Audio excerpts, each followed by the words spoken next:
Welcome back to the Butler Beat. The Middle East and Northern Africa continue to be hotspots for news. In Libya, there have been more coalition strikes, and the Gaddafi regime is making claims there were civilian casualties. Government officials took journalists to funerals in Tripoli yesterday for what they said were victims of the strikes. The government showed footage of the airstrike on state television and said 16 people had been killed. Coalition leaders have said repeatedly that coalition jets have dropped precision bombs on military targets, and there have been no civilian casualties so far in the aerial war. Our partners at CNN could not independently verify the circumstances of the deaths or who the victims were. Regardless, Gaddafi's message was loud and clear. Innocent people were wrongly killed, and the Libyan people will fight back against what state television called Crusader colonial aggression. NATO will be the new leader for enforcing the no-fly zone over Libya. The announcement came yesterday with NATO's Secretary General saying it will take over operational command Sunday evening. Here's how Secretary of State Hillary Clinton characterized the coalition strikes so far. After only 5 days, we have made significant progress. A massacre in Benghazi was prevented. Gaddafi's air force and air defenses have been rendered largely ineffective, and the coalition is in control of the skies above Libya. Humanitarian relief is beginning to reach the people who need it. For example, just today, we learned that at least 18 doctors and nurses from an organization funded by the United States Agency for International Development had arrived in Benghazi and were beginning to provide support to the city's main hospital. NATO's Secretary General said the decision has not yet been made on whether NATO will take over the entire operation. The UAE, the United Arab Emirates, is to contribute 12 fighter jets to the cause. Misrata lies some 210 kilometers to the east of Tripoli. It is one of the 2 cities on the front lines of Gaddafi's push to keep control of Libya. Arwa Damon brings us up to speed on what's happening there.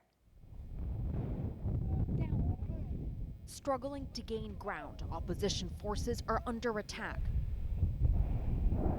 Still fighting to clear the northern entrance to Ajdabia, but unable to advance.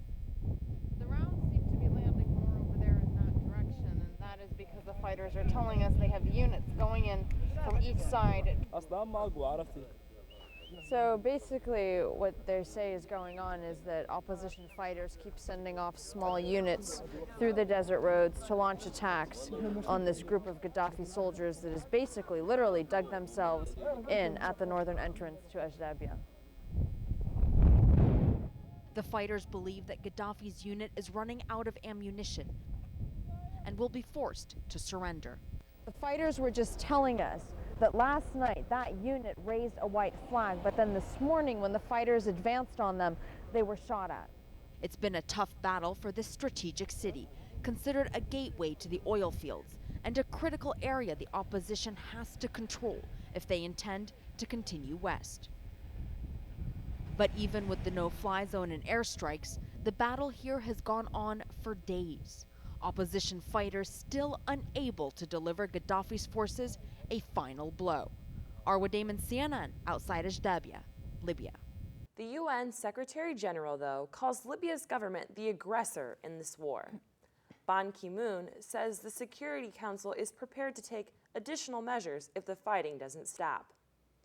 There were intense meetings at the United Nations Security Council, NATO decision on Libya. The French ambassador, Gerard Arad, shared his assessment of the meeting. I think to be the second one was, of course, a lot of countries were insisting on the need of political solution, and were insisting that tomorrow the African Union meeting could be, in a sense, positive into this direction. And third, there was also saying, hoping that Mr. El Khatib could fulfill all its mandate, not only humanitarian mandate, but also a political mandate. So I think there was a general feeling the operation is going on. The operation is not an end in itself. What we are looking for is a political solution. several weeks into the civil war, it is impossible to know how many people have been brutalized or killed in Libya. But Libyan leader Muammar Gaddafi and his inner circle are now the subjects of a global criminal investigation. The International Criminal Court is investigating possible charges of war crimes and crimes against humanity. Protesters gathered in Libya, then sirens.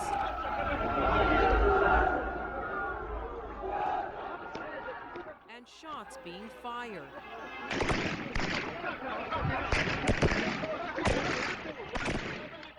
It's another of a string of videos posted on sites like YouTube, videos that cannot be verified by CNN, but that have attracted the attention of human rights groups.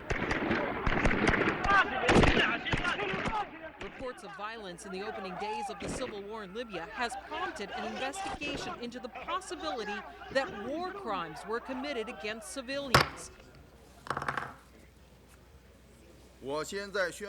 The UN Security Council unanimously voted to refer the matter to the International Criminal Court. It is only the second time the UN has referred a case to the ICC. The first was over events in Darfur. Senator John McCain has come out saying Gaddafi should face criminal charges. His forces have tried to repress the anti-Gaddafi rebels with the worst and most outrageous levels of brutality, and committing these crimes against his own people there's ample evidence that he has committed war crimes. The ICC prosecutor says his office has identified 7 incidents from mid-February which could constitute crimes against humanity. The ICC continues to gather evidence, trying to pinpoint who fired the shots against protesters and who ordered them. Under Article 7 of the Rome Statute, crimes against humanity include murder, extermination, torture, and rape as part of a widespread or systematic attack directed against any civilian population. Most importantly, a war crime has to be a serious crime against civilians with intent. That is, that the perpetrator knew or had reason to know that his actions would have such a terrible impact on the civilian population. It's not just the Libyan regime that is under investigation. The International Criminal Court is also looking at the actions of the rebels. If rebel forces deliberately target civilians, they could also face criminal charges. The unrest sweeping the Middle East continues to spread. This time, it's Syria. The activists say more than 100 people have been killed in the Syrian government's crackdown. Jonathan Mann reports. These are pictures from a place that doesn't tolerate protest. Syria never has. Its late president, Hafez al-Assad, was infamous for answering one uprising by massacring thousands of his own people. His son and successor, Bashar al-Assad, has never had to face a similar test until now, in the city of Daraa. It began with protests demanding the release of young people reportedly arrested for anti-government graffiti. They set off a growing confrontation with the regime and a crackdown that activists say has killed dozens of people. People are dying right now in Daraa. We have been living in this country for 50 years under emergency law. This element of fear has to be broken. Syria has the familiar symptoms of Middle East tyranny: unemployment, corruption, and a military-backed government with unlimited power. Its people want change, but its government is blaming an unnamed conspiracy for the unrest and says that the regime never wanted bloodshed. Mr. Bashar Assad does not like to see blood. His instruction was very clear, and not to shoot at anybody. But Syrians are counting the casualties. After so many challenges and changes in the Arab world, one of the truly hard regimes in the region is now being pressured as well. Jonathan Mann reporting. Transitioning to another international story with American ties, we look at the life of a young American teacher who died in the Japanese disaster. Friends and family in Virginia continue to mourn the loss of Taylor Anderson. She is the first confirmed American death in Japan. Anderson was in Japan teaching English and disappeared shortly after the tsunami struck. Ryan Nobles has the story. Her life may have ended, but Taylor Anderson's parents will have plenty to remember her by. This is a picture. I think she's up over that bridge somewhere. Like the thousands of pictures of her that Andy and Jean Anderson shared with us when they were still hopeful she would be found safe. They were so proud of her life in Japan, so confident she would soon be home. It just made this her dream of going over and being a teacher. That confidence was shattered when they learned early Monday morning that their little girl's body had been found. In a short 2-sentence statement, the family chose to honor her memory by thinking about those still dealing with the tragedy. Please continue to pray for all who remain missing and for the people of Japan. It was a sentiment echoed by the president of Randolph-Macon, who informed the college community about their fellow graduate's death in a heartfelt note. Wherever you are at this moment, Bob Lindgren wrote, please observe a moment of silence reflecting on the fragility of life and the significant impact of Taylor's life on so many. In Richmond, Taylor's alma mater, St. Catherine's, who took a special interest in her search, posted this tribute page that gave people the opportunity to mourn her loss by posting messages to share their grief. All this to remember a young woman who appeared to have the world before her, but in her death reminded us all how fragile life can be. Anderson's boyfriend and father are on their way to Japan to bring her body back to Virginia. She had been teaching in Japan for the past 3 years. For parents, shielding children from the tsunami's damage is no small challenge, but so much depends on the next generation. As Kyung Law tells us, infants give their families a reason to turn from despair to hope. If you need a sign that life can return to Japan's devastated tsunami zone, here's a small one. His name is Yuma, and hers, Yukiya. Her still weary mother went into labor in the car, fleeing the tsunami. She barely made it to a hospital on high ground. After I gave birth to my baby, says this first-time mom, I wasn't filled with joy because I heard the news about so many victims. Kanako Suzuki, Yuma's mother, lost an aunt and her home in the tsunami, but gained a son. I'm trying not to be depressed, she says, because I have to move forward for my baby. Across the region, people are beginning to move forward, digging out their homes, finding precious possessions. A picture, he tells me, a part of his family's history, saved. Food is getting to the victims, many having their first hot meal since the tsunami left them homeless. And the most resilient, the young. Laughter filling this muddy evacuation center. A moment to play and be children. When entire cities up and down the northern Japan coastline looks like this, the natural question is, how do you begin to rebuild? City leaders say the answer is actually quite simple. You have to start somewhere. Not that it's easy, says Kamaishi City spokesman. The tsunami flattened more than half of his city. I don't want to lose my hometown. I want it to come back. We won't give up, he says.